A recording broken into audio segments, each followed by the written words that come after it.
My name is Lonnie Ray Atkinson, and this is another installment of Unsafe Words.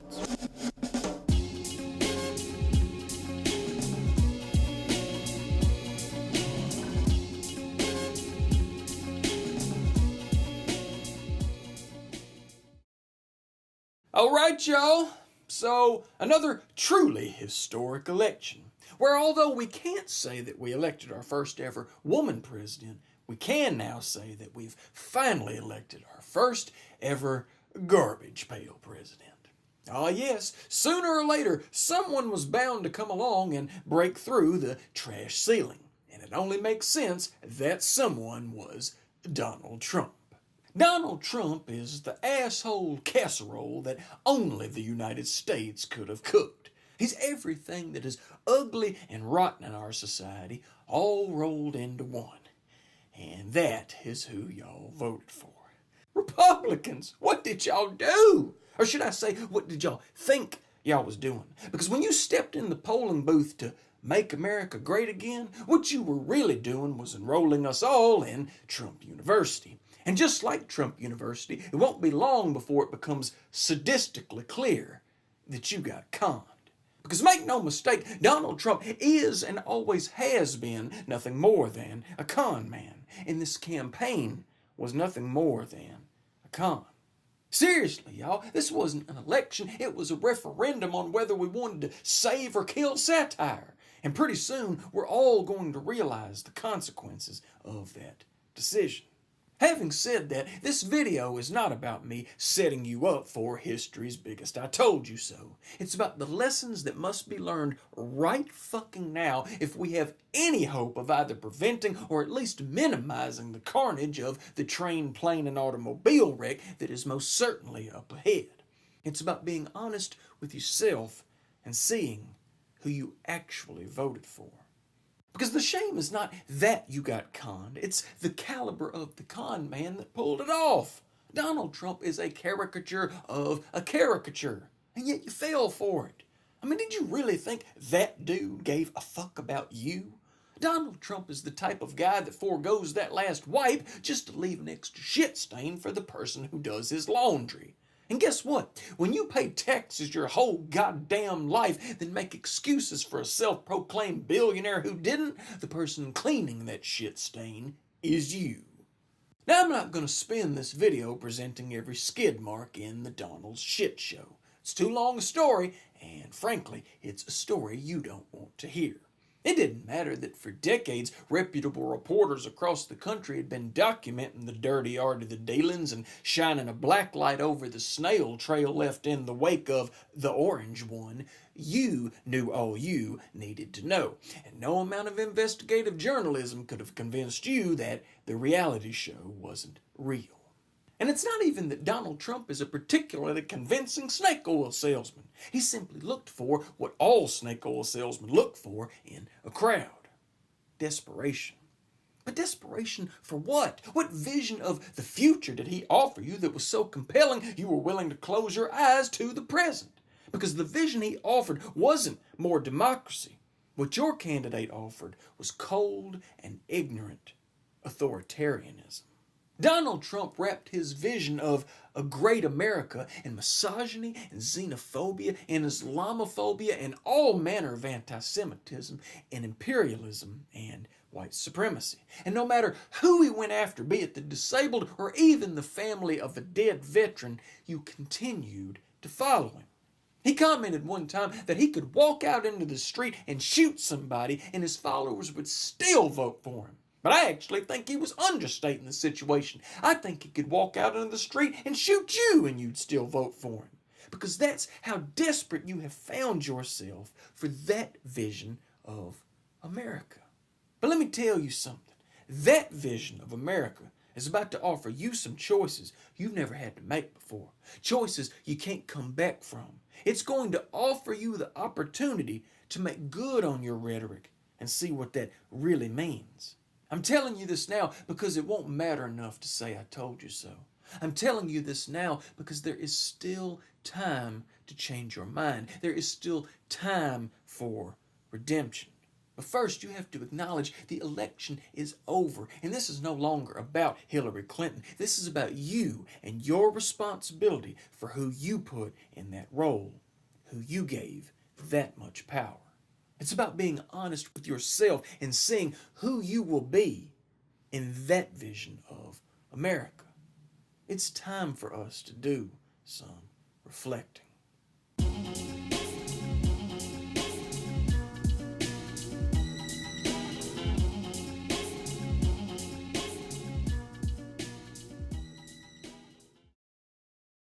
So, are we at the point yet where the die-hard Hillary supporters can quit blaming everyone else and embrace some goddamn accountability? Yes, racism and sexism are still alive and well, but this is about lessons. And the next every time our new president makes Mitt Romney look like Mahatma Gandhi, you need to think about how it didn't have to be this way. You need to think about who the Democratic establishment got behind and who y'all voted for in the primaries. See, you can be mad at the Republicans all you want. The fact of the matter is that Donald Trump showed up to our belated Halloween party dressed as a booger on a ballot, and your candidate actually lost to that motherfucker. Meaning your candidate couldn't inspire enough people in key states to take the time to vote for her, even if it meant evading the flaming turd parade of a Trump presidency. And why is that? Because politically savvy or not, deep down enough people knew what the media was not willing to say. And that is that while Donald Trump may have been everything wrong with the political right, not to mention capitalism in general, Hillary Clinton was everything wrong with the Democratic Party. And I'm sorry if you think this is salt in the wound, but it needs to be said. And it needs to be said because it's as true as it would have been had she won. Democrats, your party is currently fucked up. And it is crucial going forward that you constantly refresh your memory as to the severity of that current fucked upness so you don't find yourself making the same mistake ever again. And if you can even suggest that the Democratic Party hasn't lost its way and keep from snorting with laughter, just think about this. If Hillary Clinton hadn't run in this election, and a Republican candidate other than Donald Trump would have run, but with her previous record/policies, you know sure as shit you'd have still been bugging your coworkers about how you've already booked your tickets to go condo shopping in Canada. Or fuck the thought experiment, let's play a drinking game. Ask yourself what policy you would call out a Republican for, and when it shows up in the record of the Democrat you just voted for to be president, take a drink. You'll be so goddamn drunk you can justify voting for Hillary Clinton in this year's primary. Oh, that's right, Democratic voters. You had a primary challenger whose platform was a progressive wish list and who every poll had beating Trump by a landslide, and y'all somehow ended up with a nominee who used to be on the board at Walmart. And you're shaking your head at Trump supporters? Shit. I mean, I'm willing to give you a pass on the lesser of two evils argument in the general this go-around, only because the greater of the two evils made Silvio Berlusconi look like Ralph Nader. But what about the greater of two candidates argument? Again, the polling had Sanders crushing any of the Republicans. Still, the Democratic establishment and the mainstream media did everything in their power, including things that were not supposed to be in their power, to make sure you ended up with a nominee representing you that was pro-war, pro-fracking, pro-big bank, pro-deregulation, and pro pretty much any industry/billionaire that was willing to cough up whatever change was lying beneath their throne cushions. And before I get slimed with one of the most low-down campaign strategies a Democrat has ever pulled, no, I don't consider myself a Bernie bro. I'm more of a Honduras bro, or a Libya bro, or a Haiti bro, or a Palestine bro. But speaking of the term Bernie bro, y'all wonder how you could lose the election when your strategy in the primaries was to use a label that slandered 1/4 of your potential voters in the general, while simultaneously ignoring the support Bernie Sanders had from women another quarter of your potential voters in the general.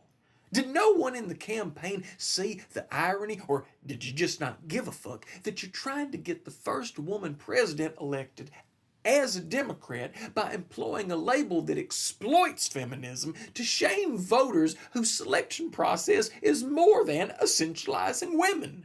Because if I'm with her was to stand for something, anything that didn't essentialize women and didn't minimize the value of feminism, it ultimately had to translate into I'm with that, meaning I'm with that policy. Because remember, you had a real choice in the primaries. You had a viable choice in the primaries. But instead of embracing that choice, you saw a candidate whose biggest foreign policy decision was a shock and awesome, and whose energy policies were a fractastic, and you said, I'm with that.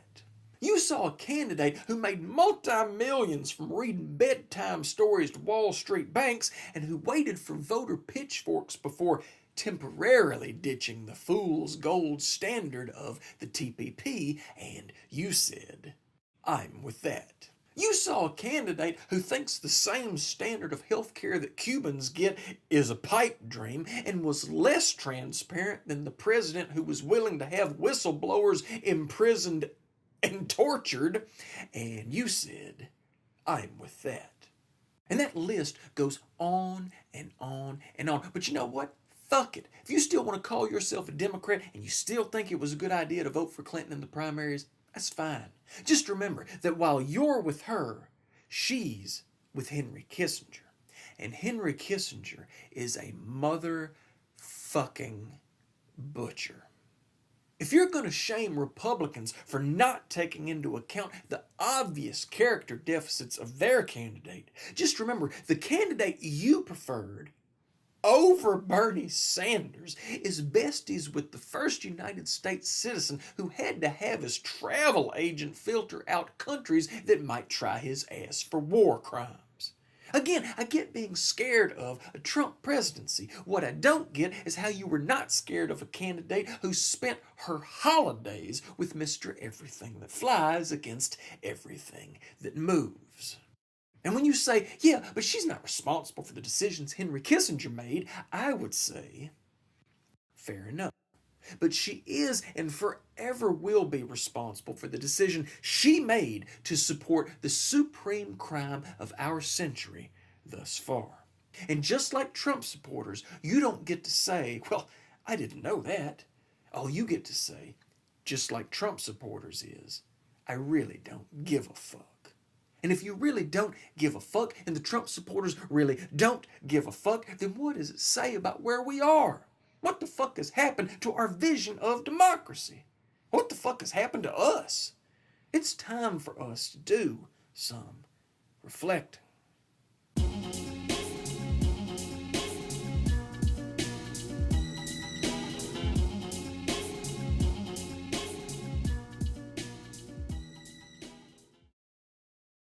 So yes, I did vote in the primaries for Bernie Sanders. And as much as I appreciate Bernie stepping up and offering the Democrats a real alternative to whatever liberal near-beer candidates voters usually try to chug without gagging, this video is not about accolades, it's about lessons. So Bernie, while I was genuinely impressed with how against the odds you were able to launch yourself into real contention, you, my friend, have got to learn how to stick the landing.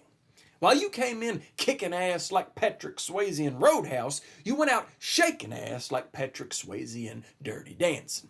And while everyone loves that last dance of the season scene in Dirty Dancing, you can understand how disappointed your supporters were when they saw it was Hillary Clinton you were raising up in the lift. Now, I'm not saying you should have been Mr. Sour Grapes and become a born-again/born yesterday Trump supporter, but you gotta be careful. Working with the Democratic establishment is like visiting the South. If you stay long enough, you'll pick up the accent. Just ask fellow Vermonter Howard Dean.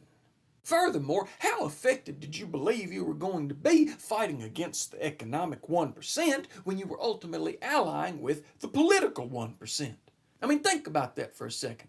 You went on tour with Team Hillary, telling the country that Donald Trump was the devil, even though the party was willing to lose to Trump in order not to upset their donor base, meaning their donor base was less afraid of Trump than you.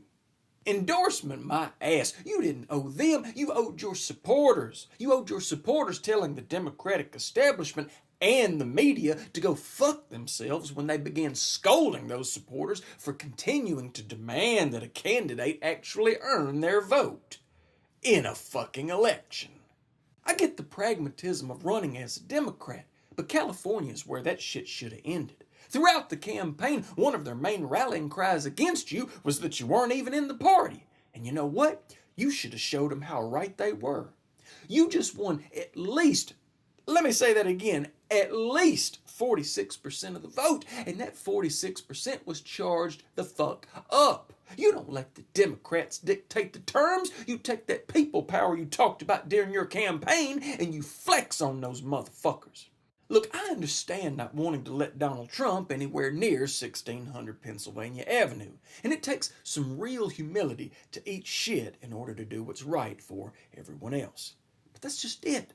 You didn't have to eat shit. You could have effectively fought Trump and effectively fought them at the same time. Now, I know it may not be worth much, but for what it is worth, here's what I think your supporters would have loved to have seen from you. Number one, if you really wanted to ensure that Donald Trump didn't get access to the doomsday password, I understand telling everyone in blue or swing states to take a shot of whiskey, hold their nose, mark an X for Hillary Clinton, and then go take a shower. But what about the red states? You could have told everybody in red states to vote for a third party in line with their principles. That way, a third party could have finally gotten the votes needed to get matching funds and be considered a real player in national elections. Consequently, you let the Democrats get a November glimpse of what kind of real force they're fucking with. And number two, instead of making such a big deal about getting to participate in a non-binding, corrupted before it began Democratic Party platform, I think you should have polled your supporters for a Democratic deal-breaker platform. A list of off-limits policy positions presented to Hillary Clinton relaying the message that we are granting you one term. And if you transgress over any of these lines laid out in this list, you might as well not even run for a second term because we vow to primary you and beat you and, if necessary, vote against you in the general. No exceptions, no negotiations. If you would have done that, I think your supporters would have respected that and you wouldn't have had to go out there and stump for someone whose administration you thought would be so awful you ran for fucking president to avoid it. And as you move forward, as we move forward, both in resistance and in vision, I think it's important to recognize what more we could have done. Because there's always more we could have done. And the measure of what we have accomplished thus far will be in how much we learned from where we came up short. It's time for us to do some reflecting.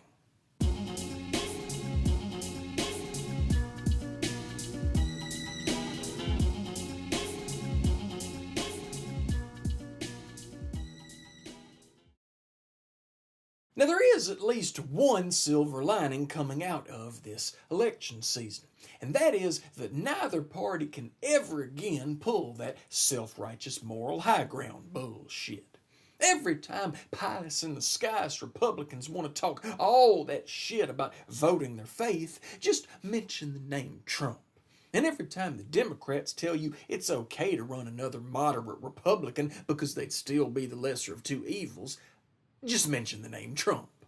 And whether or not you agree with anything I've said in these videos, the one thing I think we can all agree on is that after this shark fest of an election season, it's time for us to do some reflecting.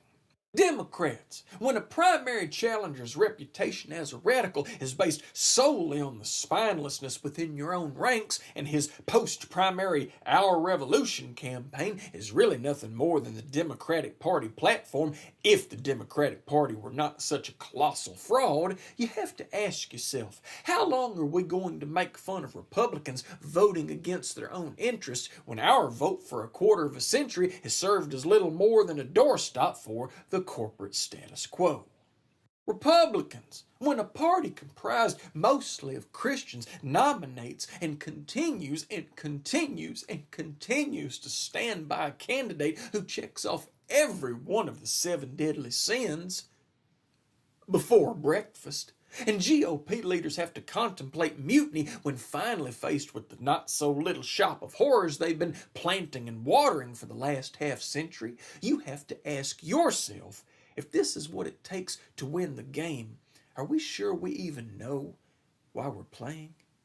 I said, when the finalists in our grand democracy contest are the 2 most unpopular, distrusted candidates nationwide, what is the system even worth? Do any of you out there listening to this really want to keep on doing the same thing? Furthermore, can we afford to keep on doing the same thing?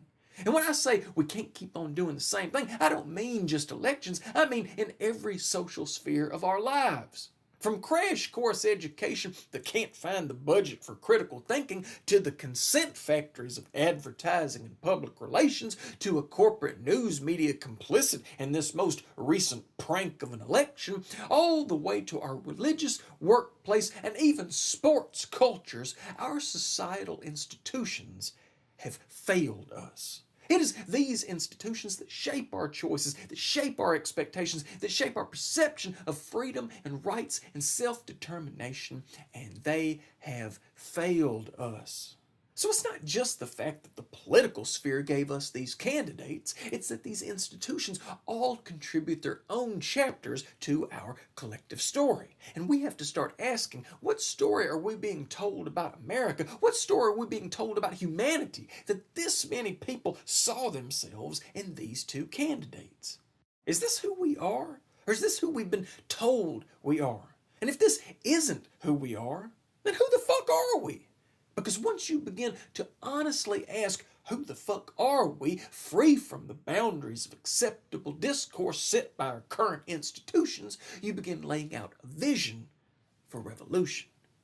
Real revolution. Because who we really are is not where we are currently at. So when I say it's time for us to do some reflecting, I mean it is time for us to start creatively assessing the power we have to get there. The power to reshape all these institutions, and ultimately the power to become who the fuck we are. And that real revolution cannot wait for the perfect moment, because there is no perfect moment. It cannot wait for a savior, because the only savior is us, working together. And it definitely cannot wait for an election. Because know this, corporate Democrats will always be able to compare their imperialist light foreign policy and their incremental industry-approved domestic reforms with the race beneath the bottom regression threatened by the intellectual bench riders on the right. And that comparison will always make us feel better.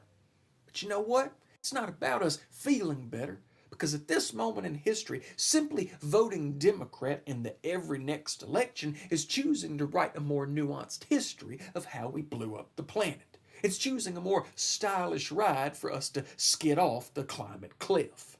Furthermore, waiting for the next election ignores the consequences that we waited for this election. And the success of and precedent set by the Trump campaign ensures that there will be another Trump, and another, and another. So no more waiting for the next election. No more waiting for any goddamn thing. The action is right outside your door. You just have to figure out when you walk out there which photograph history is going to put you in. It's time for us to do some reflecting and figure out who the fuck we are.